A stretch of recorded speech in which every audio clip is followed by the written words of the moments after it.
Ilongga. For today's video, mag-ayos po tayo ng ating mga pinamili mula kay Kasosyo. Samahan niyo po ako mga kailongga.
A few moments later.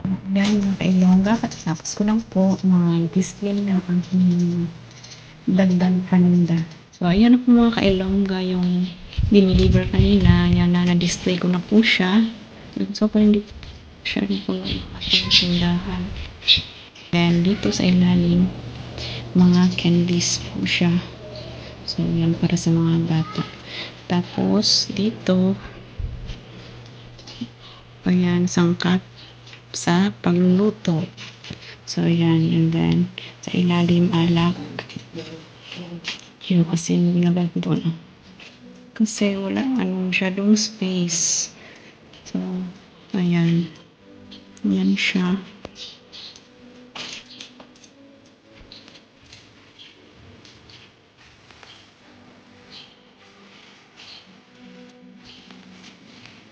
So, mga soft drinks natin at saka juices. So, binistick ko siya dito para makita ng customer. So, yan yung sigarilyo. Meron tayong Camel, Chester, Marlboro, Red and Blue, tapos Mighty, Fortune. So, meron po tayong 6 na klase ng sigarilyo. And then dito na estante, set has yung mga diapers at saka napkins, tapos mga delatas, then asukal, noodles, cup noodles, so yan, and then spare ng mga chichirya. So ayan siya mga kailongga. So that's all for today's video mga kailongga. Sa mga hindi pa po pala nakapag-subscribe sa aking channel, please subscribe Ilongga Mix TV and don't forget to hit the notification bell para maging updated po kayo sa aking mga susunod na videos. Maraming salamat po.